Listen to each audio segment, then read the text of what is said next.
There are things money can't buy, and truths that not even the richest man in the world can ignore. And I tell you this because these tired eyes have already seen every kind of person, from honest beggars to deceitful doctors. But this story, this one tightened my throat. It was supposed to be just another morning in the fancy neighborhood. Those wide streets, full of neatly trimmed trees and people who seemed to be born in high heels. Eduardo Menezes, the said millionaire, was the portrait of arrogance in a suit, owner of 3 tech companies, helicopter on the roof, daughter raised by a nanny, and a schedule busier than a mother's heart. Daddy, you promised you'd take me on the first day of school. I did promise, Sophia. But a meeting with the Germans came up. The driver will take you, Sophia, 8 years old, with a heart that only asked for a little attention, lowered her head, but she didn't argue. She was used to waiting, except that day. The driver, distracted by a Bluetooth call, took the wrong route. Instead of stopping at the upscale bilingual international school in the Southern District, he dropped the girl off at Dona Esperanza Public School, up the hill of Cruzeiro. The sign was old, the gate a little crooked, and the receptionist more focused on filtering coffee than checking student names. Sophia walked in shyly and sat in the back row. The other kids looked at her strangely. She had a designer backpack, a tablet in a case, and shoes even the teacher couldn't afford. "You're new?" asked a little girl with braids. "Yes, I think so. We don't have AC here, okay, or robotics class, but we have rain beads in the cafeteria." Sophia smiled for the first time that day, and that's when everything started to derail. Because in that school, amid all that simplicity, there was a teacher named Miriam, a woman with deep eyes, a gentle voice, and a gift no one had ever taught her. She knew how to read souls, and when she saw Sophia, with that dim light in her eyes, she understood that child was lost, and not just in direction, and what Miriam would do next, my friend, would change not only that child's fate, but also the fate of a man who thought he had it all. But how do you convince a millionaire blinded by his own ego that he's wrong? Wait a little. This story is just beginning. Ms. Miriam wasn't just any teacher. She was the kind of woman who, when entering a classroom, imposed silence out of respect, not fear. She had a calm but firm voice and a way of looking that made even the rowdiest students lower their heads and sit up straight. That morning, when she saw Sophia sitting in the back, all dressed up, looking around like she parachuted in, Miriam noticed her instantly. "Are you new, my dear?" she asked gently, walking over. Sophia nodded timidly, handing her a sheet with her full name and a letterhead from a school that was clearly not this one. Miriam read it, looked at the girl again, and smiled softly. "I think you did parachuting, but if you landed here, it's because you were meant to." Sophia giggled softly for the second time that day. Class began. Math, then science, but Miriam watched the girl's behavior, too polite, too quiet, and carrying a sadness that even a rich child shouldn't bear, while the others laughed at jokes. Sophia quietly drew, and her drawings, they showed a little girl crying next to a castle. "Sophia, may I see that?" Miriam asked at the end of class, pointing to the notebook. "Yes, teacher, it's just a doodle." "A doodle? Not at all. There's more truth in that than in many speeches." "Do you feel alone in that castle?" The question hit like a stone. Sophia bit her lip, eyes gleaming with tears, but took a deep breath and said, "My dad works a lot, and my mom left when I was 3. Miriam sat beside her with that grandmotherly gesture that comforts without invading. Some silences hurt more than screams, don't they? Sophia just nodded. Meanwhile, Eduardo, in his office, had no idea his daughter had been dropped off in the wrong place. He was too busy signing contracts, answering calls, and bragging about his millions. He didn't know the only right thing he had done that day was a mistake, because at Dona Esperanza, between bare walls and colored chalk, his daughter was starting to find something money had never given her: attention, affection, and someone who saw her. But how long would it take for him to realize that asterisk? At the Menezes mansion, everything was automated: motion detecting lights, facial recognition doorbells, blinds that rose when the sun hit a certain angle. But one thing never worked right. Eduardo's heart. It was almost 6 p.m. when he finally remembered his daughter. "Jorge, has Sophia gotten home from school yet?" The driver coughed on the other end. "Sir, I dropped her off as instructed." But I think I made a mistake. A mistake. It's just that the school looked a bit different. It was in a more modest neighborhood. But since the girl didn't say anything, I assumed it was another campus. Silence. The kind that screams, "You're telling me you left my daughter in a public school?" It was a mistake, sir. But she went in normally. I waited a bit. No one raised an alarm. No problem. Eduardo hung up without answering. His face went pale. For a moment, he felt something he hadn't felt in years. Fear. Not fear of numbers, business risks, or headlines. Pure fear of fathers. Fear of having left his daughter in the real world. He took his car. No bodyguard. He went himself. Meanwhile, in Miriam's classroom, the sun was starting to set through the small cracked window. Sophia was still there. The teacher had called several numbers written on the paper Sophia brought, but no one answered. "Do you want to wait a bit longer, my angel? Sometimes the world is just late, but it doesn't forget us." Sophia shrugged. She was already used to delays that hurt more than words. Suddenly, the school door burst open. Eduardo came in, agitated, shirt half unbuttoned, hair messy, as if vanity had lost the battle to despair. "My daughter," he cried when he saw her sitting, eating a rain-bead snack from a little plastic cup. She looked at him, surprised. She didn't run, didn't jump into his arms. She simply said, "Daddy." Eduardo knelt beside her. "Forgive me. It was a mistake, a big one." Miriam watched from afar, then approached with a calm that cut the air. "Sometimes it's the mistakes that show us the path success would never dare to reveal." Eduardo looked at her, trying to understand, but he would only truly understand much later, because this woman wasn't just a teacher. She was the beginning of a change he didn't even know he needed. That night was different. Eduardo brought Sophia home in silence. In the luxury car with hand-stitched leather seats, there was no classical music or instrumental jazz, only the sound of a breath held by a father who, for the first time in a long time, was ashamed. Once at the mansion, he tried to break the ice. "Do you want me to order sushi from that restaurant you like? I prefer Miss Miriam's rain beads." The sentence hit him in the gut. Sophia went up to her room. Eduardo stood frozen in the living room, facing the mirror, and he saw a man who could manage 1,000 employees, but didn't know what his own daughter liked to eat. That night, he didn't sleep. He stayed reading reports, trying to drown the discomfort in work. But everything he read felt hollow. The company's balance sheet, quarterly profits, stock market investments. None of it meant anything anymore. The next morning, on impulse, or maybe out of guilt, he decided to personally take Sophia to the right school. He wore his best suit, had the car detailed, and came down for breakfast. "Let's go, sweetheart. Today, I'll take you."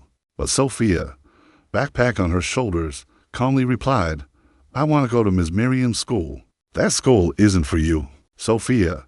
It lacks resources, structure, security. But there, someone sees me. Someone listens to me.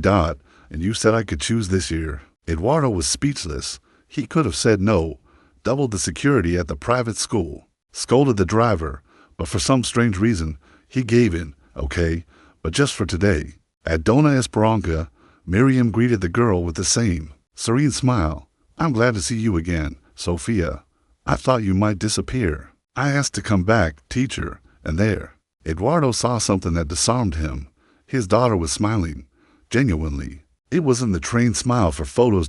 It was a light smile from someone who feels at home. And for the first time, Eduardo didn't feel superior in that simple place. He felt envious. Envious of the peace his daughter found there, and of how a woman, with a ridiculous salary and chalk in hand, managed to do more for her than he had with all his millions. Eduardo arrived at the school that morning without security, without a luxury watch, without the air of someone who thinks the world revolves around him. He wore a simple shirt, casual shoes, and in his eyes, something that time and money rarely forgive. Doubt. Miriam was collecting homework when she saw him standing at the teacher's lounge door. She knew who he was. That man the newspapers called visionary, the same one who made large donations to international projects, but had never set foot in a parent-teacher meeting. "May I come in, teacher?" he said a bit awkwardly, like someone learning to ask for permission for the first time. "Of course, Mr. Eduardo. Would you like some coffee?" "If it's no trouble." She served silently. The cup was old, stained with years. But the aroma was good, strong, like Grandma's coffee. He held it with both hands and sat down, a simple gesture, but one that said, I came to listen. I'd like to understand what's going on with my daughter. He began, staring at the wood grain on the table. Since she's been here, she seems different, and I don't know if that's good or bad. Miriam took a deep breath. Sophia is a very sweet child, but she carries a kind of silence that screams. A void that has nothing to do with school and everything to do with absence. He frowned. I give her everything she needs, everything you think she needs. Silence, the kind that hurts. Money is good, Mr. Eduardo. Very good. It builds, it opens doors. It feeds homes, but it doesn't replace. Presence. Sophia has never spoken ill of you, never complained. But her eyes speak constantly, and it's not toys she needs, nor more English or French. She needs a father, a real father. Eduardo gripped the cup. His fingers trembled. His voice cracked. The truth is, I don't know how to be that kind of father. No one does. But we learn by trying, by making mistakes, by being there. The school. You enrolled her in has great structure, yes, but it doesn't have people who see dot here. We see. And once you see, you can't unsee. She stood, walked to a shelf with a folder full of drawings and writings. She wrote this yesterday. The theme was, what I would change in the world. Miriam handed him a sheet with round, innocent letters. If I could change the world, I'd slow down time, so it would pass slower when I'm with my dad, because he's always in a hurry, and when he finally arrives, it's already time to leave. Eduardo read in silence. The words hurt slowly, like a wound burning after the blow. He said nothing. He stood up, nodded a thank you. Unable to speak, Miriam said nothing either. She knew that sometimes silence is the hardest and most necessary lesson. When he walked out the school door, the sky was cloudy, but inside, it was beginning to clear. In the days that followed, Eduardo resembled a man in transition. He was no longer that unshakable executive who only smiled in front of investors. But he wasn't yet the father Sophia deserved. He was in the middle of the crossing, and anyone who has ever walked a bridge in strong winds knows the path sways. It's scary, and the urge to turn back is great. He began to carve out time in his schedule, slots he once filled with business brunches, quick trips, and events where no one truly listened to anyone. Now, he said no more often. No, I can't today. No, that meeting will have to wait. No, my daughter has a school presentation. What no one knew was how much that cost him, because giving up power hurts too. But Eduardo, for the first time, didn't want to win. He wanted to be worthy. Meanwhile, Sophia was blossoming. In Miss Miriam's class. She laughed more. She played with classmates who once mocked her branded backpack, but now shared notebooks and life stories she had never heard before. One day, Miriam suggested an activity on family timeline. Sophia stayed silent. The topic was beautiful, but her page seemed empty. Do you want help, my dear? Miriam asked, seeing that she had drawn only the figures, herself and a man in a suit. It's just that. My family is just us two, but sometimes, not even that. It caught in the teacher's throat. She didn't insist. She took a blue crayon and placed it in the child's hand. Draw what you wish it were, not what it is. The next day, Sophia brought the finished sheet. She had drawn herself, her father, and Miss Miriam. In the drawing, the three sat on a park bench, eating popcorn. When Eduardo saw the drawing, which Miriam had intentionally left on the desk, he was speechless. She sees you as part of the family, she said almost in a whisper. I'm not part of it, Miriam replied gently. But maybe I filled a space that was empty. Eduardo didn't argue. It hurt. But it wasn't an accusation. It was a diagnosis. That evening, he returned home, locked himself in his office, and opened the last box he had kept from his ex-wife. Inside, he found a letter. A single letter she had left before leaving forever. Eduardo, if one day you want to make Sophia happy, don't buy her more toys. Don't change houses, schools, or cars. Change your presence, because your absence will mark her the most. Far more than my departure. He read the letter 3 times. And for the first time, he understood the scar that hurt Sophia wasn't just about her mother. It came from him too. He closed the box, took a deep breath, and made a decision The next morning, he appeared at the school simply dressed, without his car, without his watch. He sat in the back of the classroom and watched the entire lesson. At the end, he asked to speak. Miriam, surprised, agreed. Sophia, can I ask you something? The little girl looked at him, intrigued. Today, after class, can we go somewhere special? Where? He smiled. To the park from your drawing, with popcorn. And if Miss Miriam wants to join us, she's welcome. At that moment, the class went silent. One of those healing silences, silence of new beginnings. Because sometimes the first step to becoming a father is to accept being just a man, trying to do right. It was a Friday afternoon, and the sun was slowly setting, painting the sky orange with rosy strokes, as if even God wanted to witness that moment. Eduardo, Miriam, and Sophia were sitting on an old wooden bench near Mr. Navarro's popcorn cart, the same one that had been there since the public school still had windows with no glass. Sophia was cheerful, talkative, her eyes shining. She was eating popcorn by the handful, laughing at simple things, like a pigeon nearly knocking over a water cup or a boy walking by singing off-key. While selling balloons, Eduardo watched her as if seeing her for the first time. Miriam, beside them, smiled, not because of the gesture, but because of the transformation. She knew that no park stroll could replace years of absence. But this one wasn't an ordinary stroll. It was an act of presence. Miss Miriam, Eduardo said suddenly, do you mind if I ask you a personal question? Go ahead. Why have you never changed schools? With your talent, you could teach at any private institution, earn 3 times more. She took a deep breath, grabbed a popcorn kernel from the bag, and answered like someone who's thought about it 1,000 times. Because here, I see what no one wants to see. Here, I gather children broken by silence and help them rebuild. Here, every hug is a victory and every smile, a revolution. I don't give classes. I cultivate human beings. Eduardo stayed silent. In his mind, that speech was worth more than any CEO conference. Have you ever thought about quitting? She chuckled softly. At the end of every month. But then, Sophia appears in my life and makes me stay. Sophia laid her head on the teacher's shoulder. It was natural, effortless, a gesture the body only makes when it finds a refuge. And Eduardo cried again, but this time, it was different. It wasn't guilt, it wasn't shame, it was gratitude. For the first time, he understood he had missed moments that would never return, but he could still save what was left. Miriam, may I call you that? You may. I want to do something for this school, not out of charity, nor to be in the news, but because now I know where my daughter truly learned how to live. She looked at him seriously. If you want to do something, don't start with money. Start by being there. Help at the science fair. Come to the school play. Bring books. Read with the students. Show that a rich father also has time. Eduardo took a deep breath. He nodded, and with that gesture, without knowing it, he signed the most important contract of his life, the one to be a real father.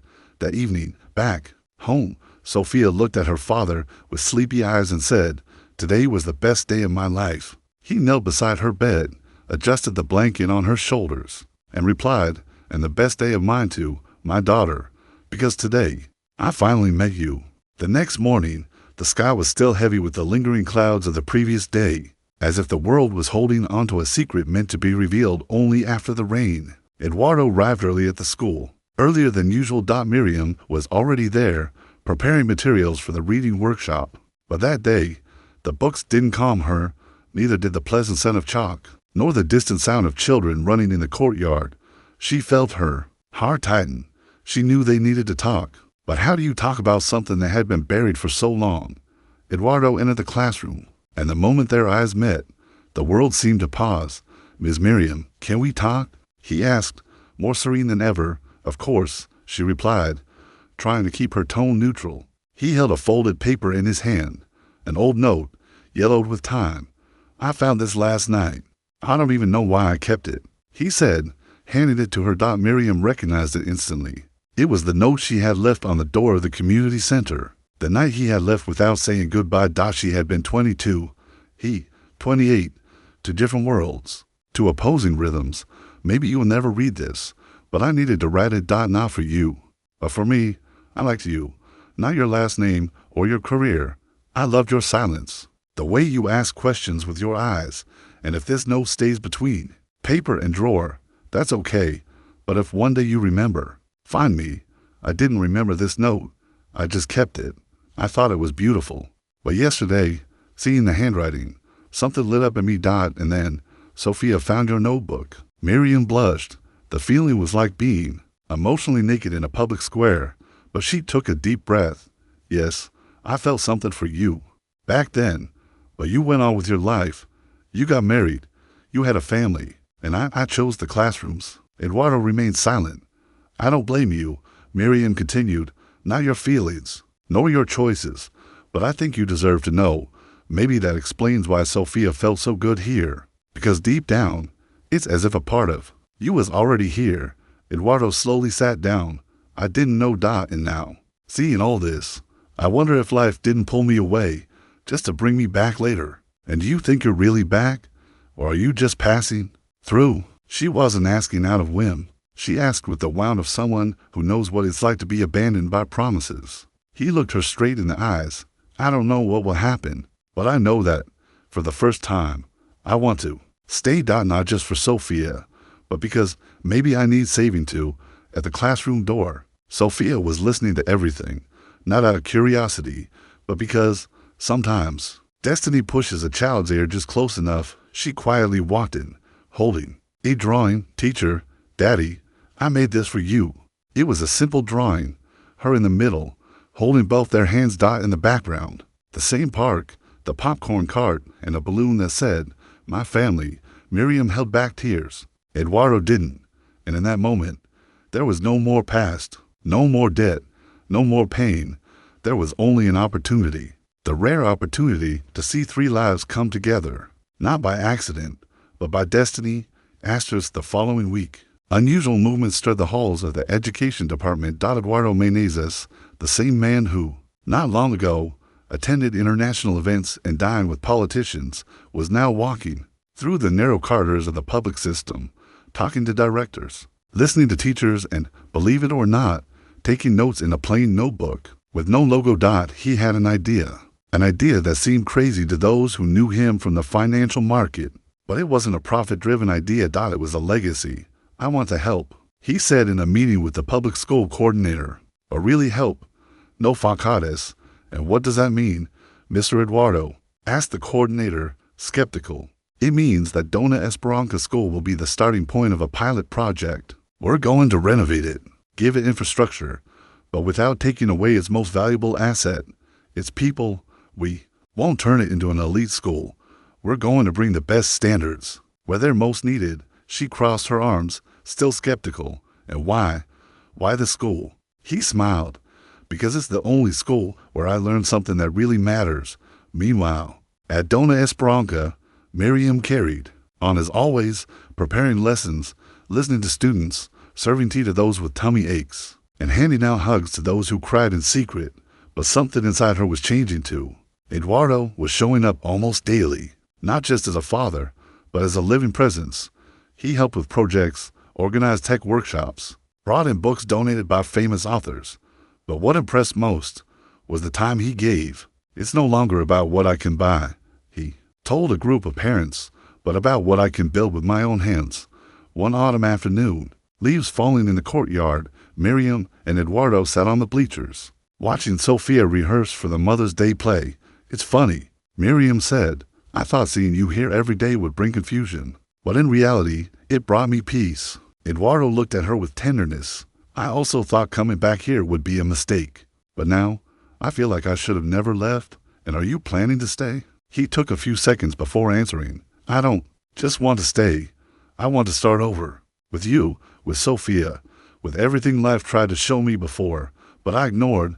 Miriam smiled, the smile of someone who wants to believe. Even if cautiously, that same day, she filled out the enrollment form and, in her own handwriting, listed Sophia as a permanent student of Dona Esperanza Municipal School.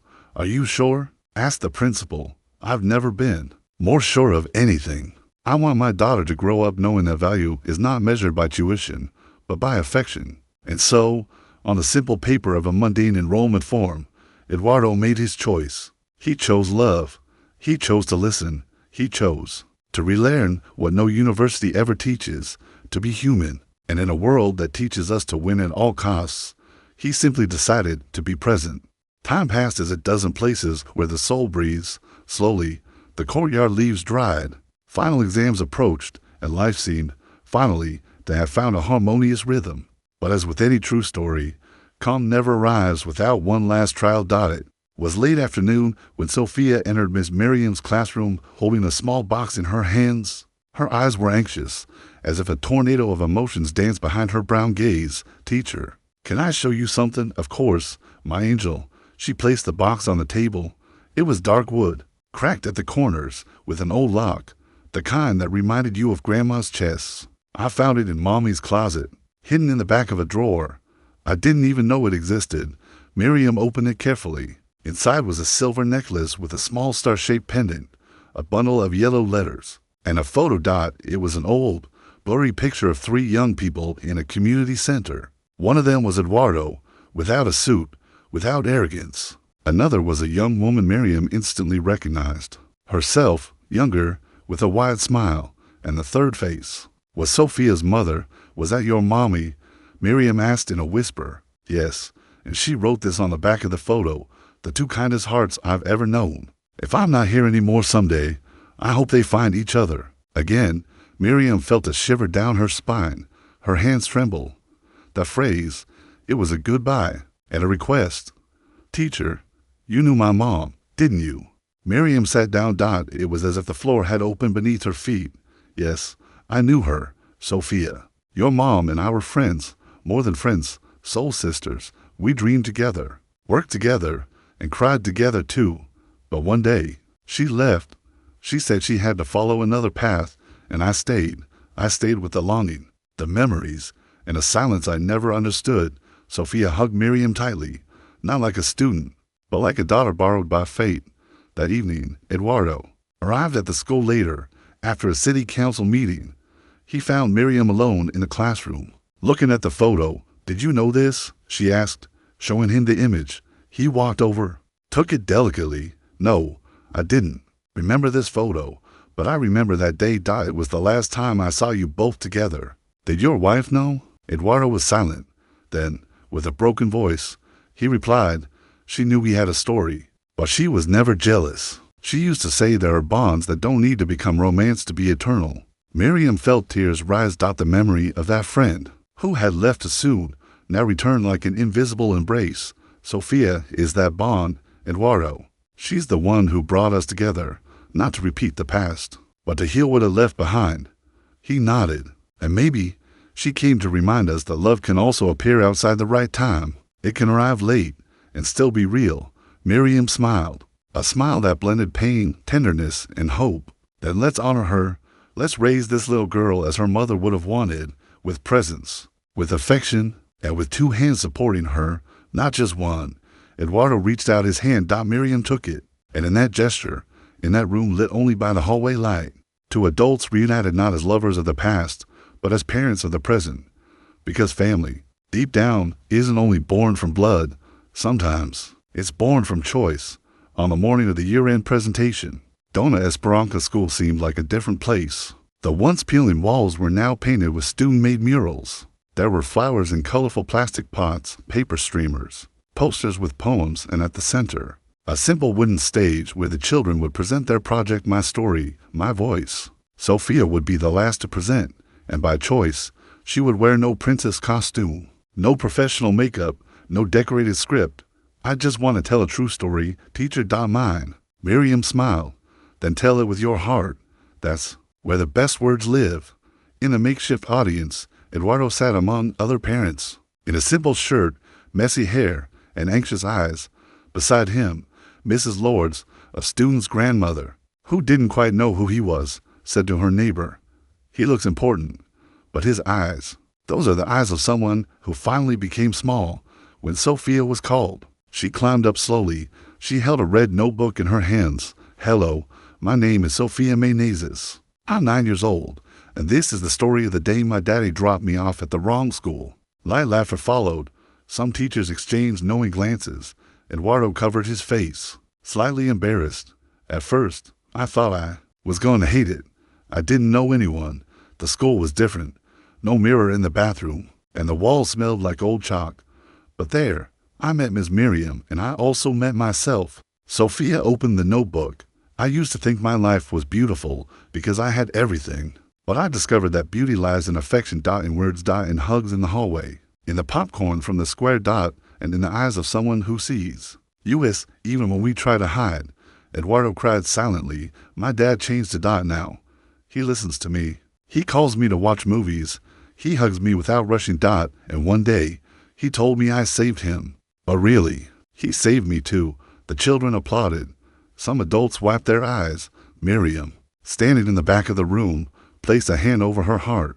She felt pride, peace. She felt that, for the first time, something had truly been accomplished. After the presentation, Eduardo waited for everyone to leave. He approached the stage, where Miriam was still packing up student materials. What she said up there, I've never heard anything so true.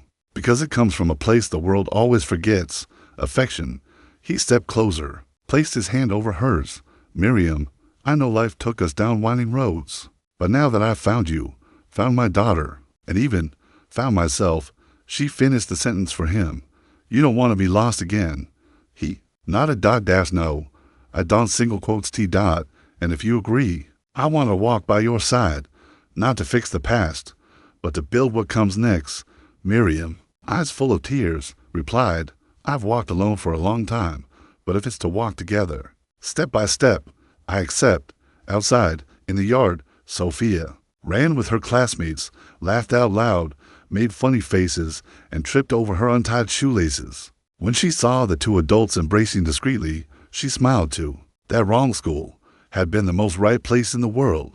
The news spread, not because Eduardo Menezes was famous, nor because he made headlines in economic magazines, but because in less than 3 months, Dona Esperanza Municipal School had become a national reference in what no one could replicate. Affection. With structure, the mayor's office tried to take advantage of the buzz. The newspapers wanted interviews, TV crews showed up to film. But Miriam was clear, this story isn't about a millionaire, it's about a man who learned to listen. Eduardo refused all interviews. Everything I need to say, I say, through my presence.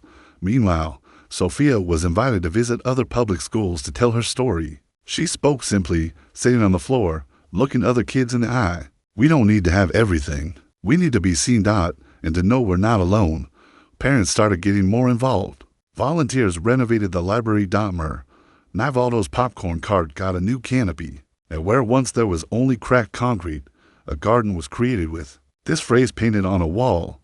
Here, we learn to love first, and to add later. Miriam was invited to give a national lecture on education among many experts with PowerPoint. She stepped on stage holding Sophia's notebook. People often ask me what the secret to real education is. It's not technology.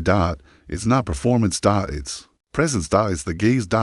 It's not treating children like numbers. It's understanding that no one learns with hunger, fear, or loneliness, and that the first place that must be educated is the heart. The auditorium went silent. A silence not from boredom, but from impact. At the end of the speech, she received a standing ovation. Eduardo watched from afar. He didn't go on stage. He gave no speech. He simply waited at the exit with a bouquet of wildflowers. Do you think we could plant these in the school garden? He asked.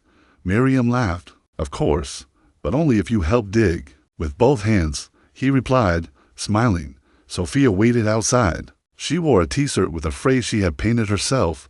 Taking the wrong path is what saved mine. And in that moment, there was no more doubt. Life had found its way.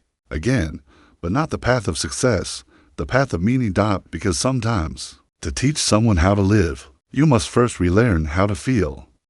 Dona Esperanza School now smelled of fresh paint and echoed with children's laughter. But what caught the most attention wasn't the colorful walls, the new cabinets, or the finally working projector. It was the garden. Yes, that garden at the back of the school, where there had once been only weeds and an abandoned water tank. Now, there were wooden benches, white stone pots, and plants of all kinds, some brought by parents, others donated by market vendors, and many planted by the students themselves. And right at the center, a metal plaque with a phrase engraved in relief. The strongest roots grow from invisible care. The idea came from Miriam, but the phrase was Sophia's. That morning, The trio was there, watering the plants like one waters memories. This one, you planted, Daddy, said Sophia, pointing to a young tree. Eduardo knelt beside her. It's growing, faster than I expected. Like me, she replied. Cheekily. Miriam approached with a watering can. And this one belonged to your mom, Sophia. Remember, the one you brought in that old pot. The little girl nodded with a different look, a look of serene nostalgia.